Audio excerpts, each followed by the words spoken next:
Welcome to success squared maths classes. आज हम अपना नया chapter relations and functions start करने जा रहे हैं। Relation, let A and B two non empty sets, then any subset of A cross B equal to A B ordered pair A belongs to set A and B belongs to set B is called a relation and denoted by R। ये हमने 11th class में भी आपको पढ़ाया था। उसके बाद आता है टाइप्स ऑफ रिलेशंस। रिलेशंस कितने टाइप की होती हैं? फर्स्ट हमारे पास है एम्प्टी और void relation. Let A B any non empty set, then a relation R on set A is said to be empty or void relation if no ordered pair of A cross A belongs to R। यानी कि कहने का मतलब ये है कि A cross A का कोई भी ऑर्डर पेयर जो हमारी रिलेशन है उससे बिलोंग नहीं करता हो, तो उस टाइप की रिलेशन को हम एम्प्टी या वॉइड रिलेशन कहते हैं। जैसे मान लीजिए फॉर एग्जांपल हमारे पास कोई सेट है ए 1 2 3 उसके एलिमेंट्स हैं, तो ए क्रॉस ए जो हम निकालेंगे तो वो ये आएगा हमारा। अब आप देखिए हमारी जो रिलेशन है आर वो है ordered pair A B belongs to A and A B greater than equal to 10।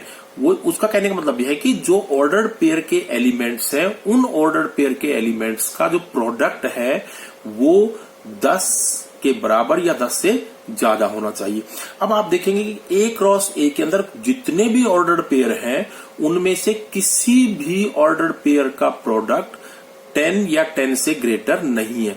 अगर हम ये लास्ट वाला देखें ऑर्डर्ड पेयर जिसके एलिमेंट है 3 3, अगर इसका प्रोडक्ट हम करते हैं तो इसका मैक्सिमम प्रोडक्ट 9 आता है। इसका मतलब यह है कि कोई भी ऑर्डर्ड पेयर ऐसा नहीं है जो रिलेशन से बिलोंग करता हो। तो R इज इक्वल टू 5। तो this type of relation is called empty और वॉइड रिलेशन। उसके बाद हमारे पास नेक्स्ट आता है second universal relation. Universal relation हमारे पास let A B any non empty set, then a relation R on set A is said to be universal relation if R equal to A cross A. यानी जो relation है वो हमारी ए cross ए के बराबर हो, यानी कि ए क्रॉस ए में जितने ऑर्डर पेयर आए उतने ही आर में भी होने चाहिए। जैसे मान लीजिए फॉर एग्जांपल हमने ए 1 2 3 कोई सेट लिया, ए क्रॉस ए हमारे पास ये order pair A cross A में बन गए हैं। आर हमने कोई रिलेशन ली order pair A B belongs to A and A plus B is less than 10, यानी कि दोनों ऑर्डर्ड पेयर के दोनों एलिमेंट्स का जो सम है वो 10 से कम होना चाहिए। अब आप देखेंगे कि यहाँ पे जो A क्रॉस A है उसमें जितने भी ऑर्डर्ड पेयर हैं उनके हरेक के जो सम है वो 10 से कम है। इसका मतलब रिलेशन के अंदर ये सारे के सारे ऑर्डर्ड पेयर आ जाएंगे और ये ऑर्डर्ड पेयर आ जाएंगे, तो इसका मतलब ये है कि ये जो रिलेशन आर है ये ए क्रॉस ए के बराबर है। सेम ए क्रॉस ए में जो ऑर्डर पेयर है वही आर के अंदर ऑर्डर पेयर है। इसका मतलब ये हुआ कि this type of relation is called universal relation. उसके बाद हमारे पास आता है रिफ्लेक्सिव रिलेशन। रिफ्लेक्सिव रिलेशन के अंदर हमारे पास let A B any non empty set, then a relation R on set A is said to be reflexive if ordered pair A belongs to R for every A belongs to A। For example हमने A कोई set लिया 1 2 3, R हमारे पास कोई relation है 1 1 2 2 2 3 1 3 and 3 3।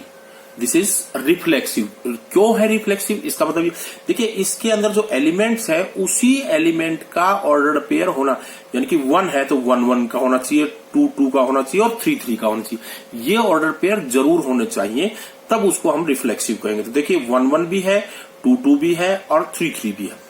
अब अगर ये रिलेशन ले हम 1 1 2 2 2 3 1 3 1 2 इज नॉट रिफ्लेक्सिव, ये रिलेशन रिफ्लेक्सिव नहीं है, because 3 3 order pair 3 3 does not belongs to R, क्योंकि जो 3 3 का ऑर्डर पेयर है वो आर में नहीं है, इसलिए ये रिफ्लेक्सिव नहीं है।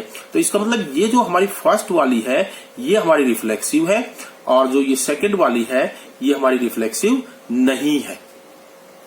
उसके बाद हमारे पास आता है सिमेट्रिक रिलेशन। सिमेट्रिक रिलेशन के अंदर हम ये है कि let A B any non empty set, then a relation R on set A is said to be symmetric if A B belongs to R. This implies BA belongs to R for all AB belongs to A. कहने का मतलब यह है कि अगर कोई order pair A B belong करता है तो बी ए भी बिलोंग करना चाहिए आर से, then it is called symmetric. For example, A हमारे पास कोई वही सेट हमने 1 2 3 लिया, आर हमारे पास कोई रिलेशन है 2 2 1 3 2 3 3 1 और 3 2 इज सिमेट्रिक। क्यों है सिमेट्रिक? देखिए, अगर हम इसका उल्टा करते हैं 2 2 का तो 2 2 आएगा, 1 3 का अगर हम उल्टा करते हैं तो 3 1 आएगा, और 3 1 यहां बिलोंग कर रहा है। 2 3 है, इसका उल्टा करते हैं तो 3 2 आएगा, 3 2 भी यहां से बिलोंग करता है। 3 1 इसका उल्टा करेंगे 1 3 आएगा, ये यहां से बिलोंग करता है। 3 2 है, 2 3 करेंगे तो ये बिलोंग। इसका मतलब हरेक का जो रिवर्स करेंगे ऑर्डर्ड पेयर को, वो उस रिलेशन से बिलोंग करना चाहिए, देन इट इज सिमेट्रिक। अब देखिए, ये हमने रिलेशन ली आर कोई 2 2 1 3 1 2 2 3 3 2 इज नॉट सिमेट्रिक। हमने कह दिया कि ये सिमेट्रिक नहीं है। क्यों नहीं है? सबसे पहला कारण यही, हमने कारण ढूंढना है कि सिमेट्रिक नहीं, तो बिकॉज 1 3 बिलोंग्स टू आर। ये ऑर्डर्ड पेयर 1 3 आर से बिलोंग करता है, लेकिन 3 1 इस आर में कहीं भी नहीं है, इसलिए। और दूसरा, चलिए अगर एक ही हमें ये भी नहीं होता तो भी ये सिमेट्रिक नहीं होती, लेकिन उसके अलावा हम आपको दूसरी और बता रहे हैं कि वो भी नहीं है। 1 2 belongs to R but 2 1 does not belongs to R, ये भी बिलोंग नहीं करता, इसलिए भी सिमेट्रिक नहीं। तो इन दोनों में से कोई सा एक भी अगर नहीं हो तो भी सिमेट्रिक नहीं होगी। उसके बाद हमारे पास आता है transitive relation. Let A B any non empty set, then a relation R on A is said to be transitive if A B belongs to R and B C belongs to R. This implies AC belongs to R for all ABC belongs to A. For example, हमने एक वही set 1 2 3 लिया, R हमारे पास कोई relation है 1 1 1 2 2 1 and 2 2। अब देखिए, यहां पे हमने दो ऑर्डर पेयर लेने हैं। देखिए, जिस ऑर्डर पेयर का पीछे वाला एलिमेंट और अगले वाले का फर्स्ट एलिमेंट दोनों सेम हो, उस टाइप के ऑर्डर पेयर हमने कंबाइन करने। हमने यहां पे लिया 1 1 बिलोंग्स टू आर एंड 1 2, देखिए इसका 1 और इसका भी 1 बिलोंग्स टू आर, तो इसका मतलब 1 2 बिलोंग्स टू आर, ये भी इससे बिलोंग करता है, ये ट्रू है। 1 2 एंड 2 1 बिलोंग्स टू आर, तो 1 1 बिलोंग्स टू आर, ये 1 1 belongs to R. 2 1 1 2 1 1 belongs to R, तो 2 1 belongs to R. 2 1 belongs to R, 1 2 belongs to R. This implies 2 2 belongs to R. ये बिलोंग कर रहा है। 2 2 belongs to R and 2 1 belongs to R. ये दोनों R में belong करते हैं, तो 2 1 belongs to R, 2 1 which is 2. तो this type of relation is called transitive relation. उसके बाद लास्ट आता है हमारे पास इक्विवेलेंस रिलेशन। हमारे पास ये है हमारे पास let A B any non empty set, then a relation R on A is said to be an equivalence relation if it is reflexive, symmetric and transitive. अगर कोई भी रिलेशन अगर इन तीनों की कंडीशंस को सेटिस्फाई करती हो, यानी कि वो रिलेशन रिफ्लेक्सिव भी हो, वो रिलेशन सिमेट्रिक भी हो और वो रिलेशन ट्रांजिटिव भी हो, तो हम उस टाइप की रिलेशन को इक्विवेलेंस रिलेशन कहेंगे। उसके बाद हमारे पास एक्सरसाइज 3.1 आती है और 3.1 एक्सरसाइज के हमारे पास क्वेश्चन नंबर फर्स्ट है और क्वेश्चन नंबर फर्स्ट है determine whether each of the following relations are reflexive, symmetric and transitive. हमने इनमें से ये बताना है कि भाई ये जो रिलेशन है ये रिफ्लेक्सिव है, सिमेट्रिक है, ट्रांजिटिव है।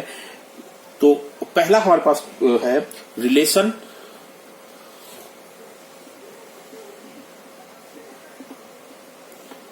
R in the set A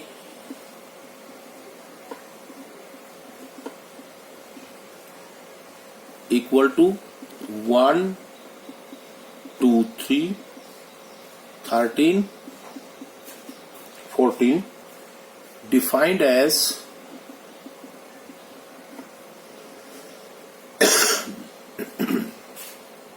R equal to x, y,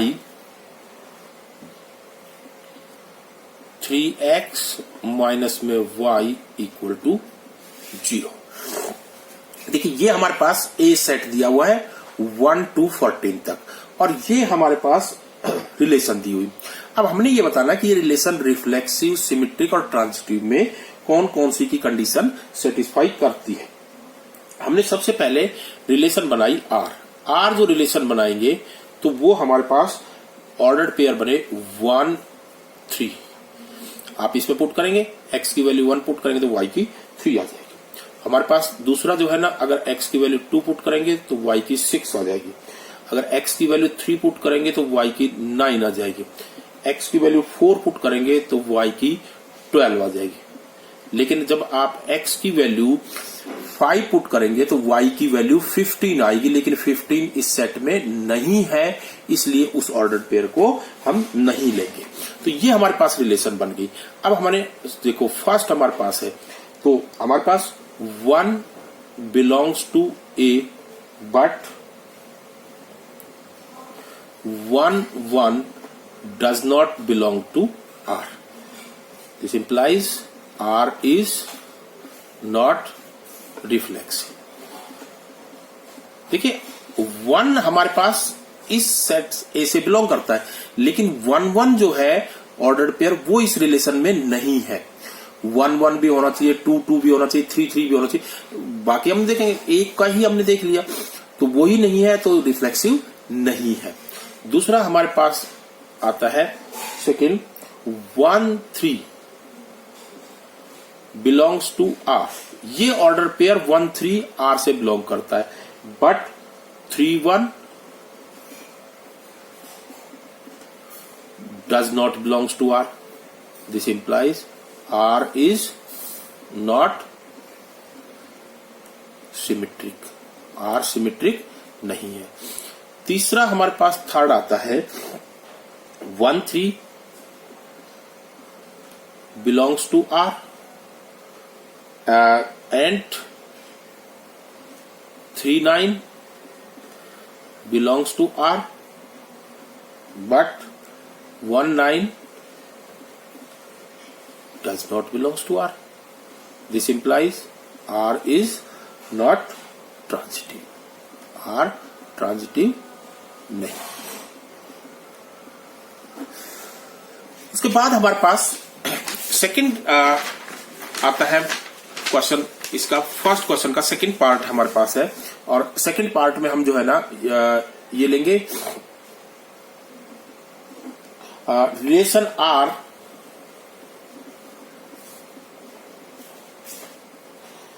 in the set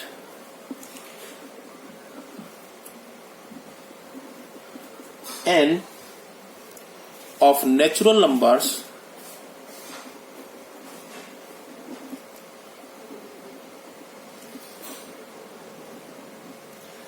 defined as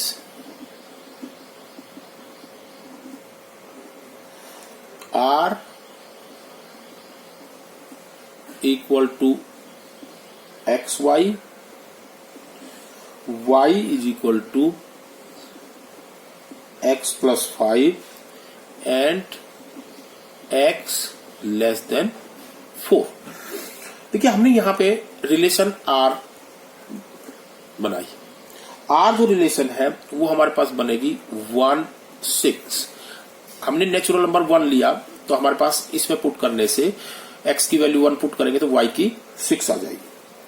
हमने उसके बाद 2 7 3 8 और हमारी रिलेशन में कह रखा है कि x लेस देन 4 यानी कि x की वैल्यू 4 से छोटी होनी चाहिए। तो 4 तक, 3rd तक ही हम इसको लेंगे।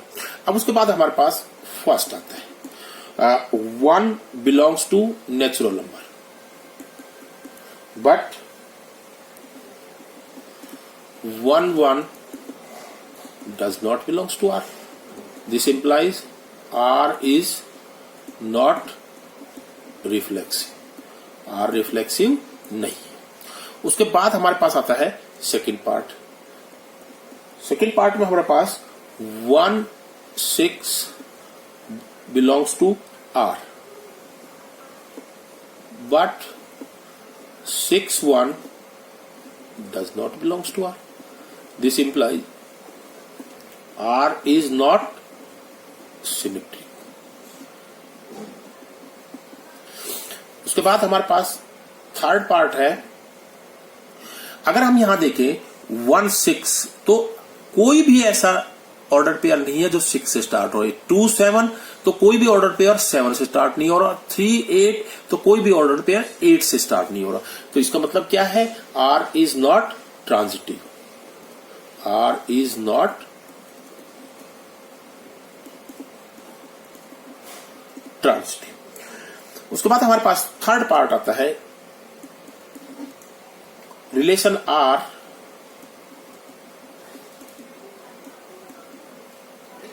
in the set A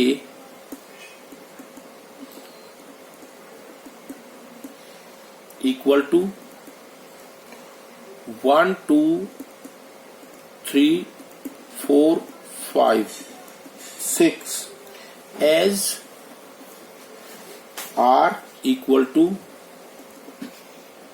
x y, y is divisible by x, y is divisible by x। यहां पे हमने रिलेशन बनाई R।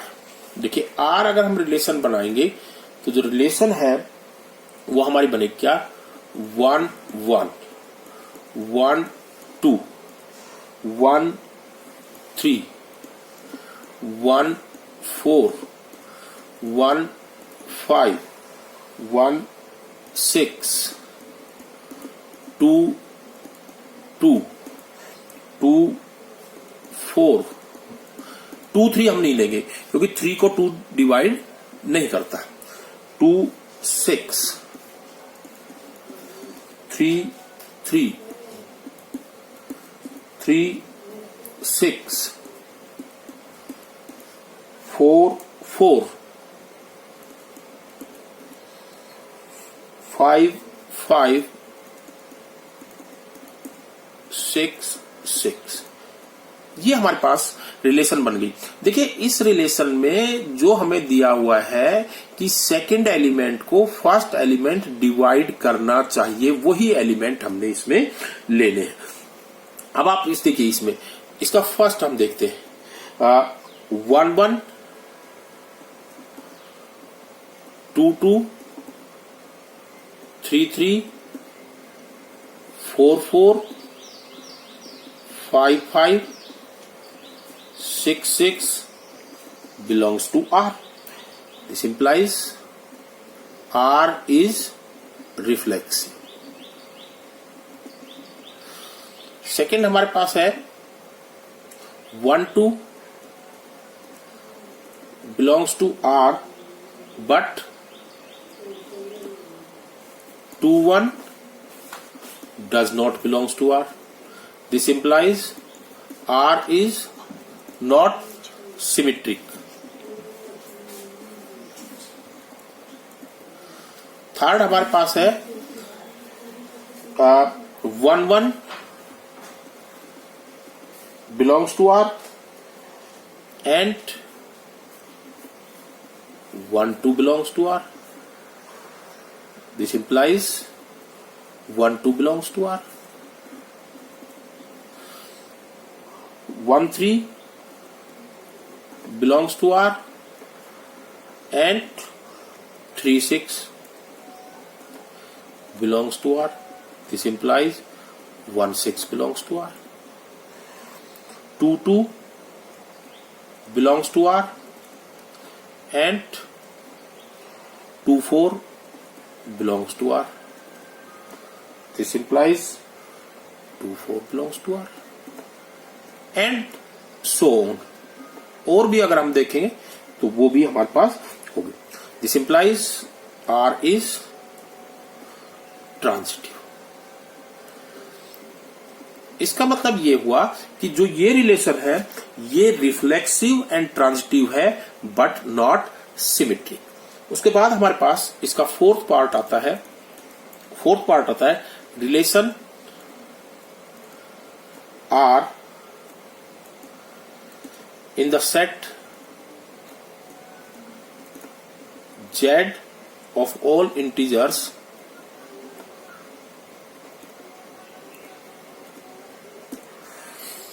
defined as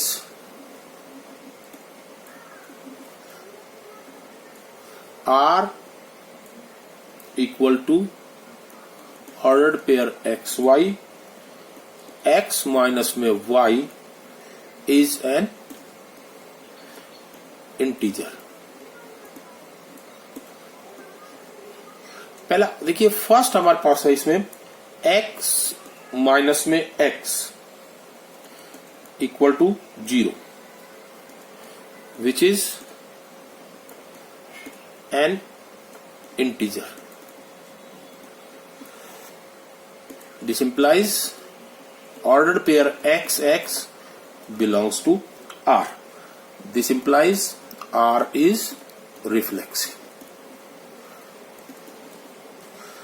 दूसरा हमारे पास है xy belongs to R.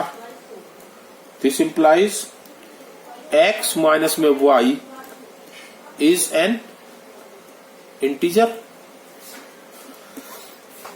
This implies y minus x is an integer. Yx belongs to R. Therefore, R is symmetric. R is symmetric. उसके बाद हमारे पास थर्ड पार्ट है इसका xy belongs to R. This implies x minus में y is an integer. yz belongs to R. This implies y minus में z is an integer. This implies x minus में y plus में y minus में z is equal to x minus में z is an integer. Because sum of two integers is an integer.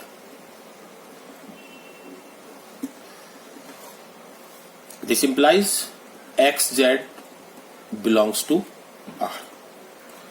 This implies R is transitive. Thank you students. आपको ये मेरी video कैसी लगी?